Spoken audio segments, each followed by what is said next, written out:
Mean for 67% of U.S. adults who depend on that caffeine fix. 50% tariff on Brazil and what that means for the cost of coffee. Now, Brazil is the world's largest coffee exporter. So Marcelino Benito explains how that tax could hit American wallets. America's most consumed beverage, more than water. The U.S. imports 22 million bags a year. Imagine waking up one morning to find that the coffee you drink every day has been taken away because of a trade war. It may seem unrealistic, yet, when President Trump imposed a 50% duty on Brazilian coffee imports, that is precisely what transpired. Overnight, Brazilian shipments were abruptly stopped at the ports of the United States, the biggest coffee consumer in the world. The industry was rocked by reports that nearly 50 shiploads of beans were rejected in one night. Americans anticipated paying more for coffee, but Brazil quickly secured billion-dollar agreements with new international partners. This begs an urgent inquiry. Has Washington just given the future of your morning cup to someone else by exerting pressure on its largest supplier? We'll show you how this audacious decision might have backfired in unexpected ways as the story progresses. Please click the like button before we start. We can outsmart the YouTube algorithm thanks to it.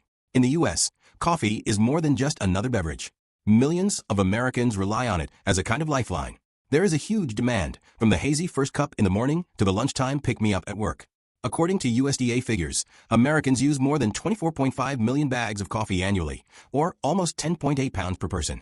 That translates to a market value at about $3.72 billion a year of your morning cup to someone else that demonstrates the extent to which coffee is ingrained in the national identity. Audacious decision might have backfired in unexpected ways as the powers everyday activities all around the country, from diners and gas stations to home kitchens and office break rooms. In the U.S., coffee is more than just not a luxury or a once-in-a-while of Americans rely on it as a kind of lifeline. It's a regular essential that they simply cannot from the hazy first cup in the morning to the lunchtime pick-me-up at work. Before we proceed, according to USDA figures, Americans use more than 24.5 million bags of coffee annually to this national requirement. There are just not enough favorable circumstances in the U.S. to grow coffee on any significant scale. The coffee plant requires a fairly specialized set of environmental characteristics. High elevation, a tropical climate, and consistent rainfall. Items that you won't discover throughout the United States mainland. Truly appropriate land for growing coffee is only found in Hawaii and Puerto Rico. Their overall yield, with the exception of a few experimental plots in Southern California, is extremely small and insignificant in comparison to America's enormous demand. Those domestic beans are usually sold as expensive, niche specialty, and there aren't nearly enough of them to fill the country's grocery stores. That is to say, the nation is forced to turn overseas for coffee to fill its cups. Brazil has a significant role in the American coffee supply because of this significant reliance on imports.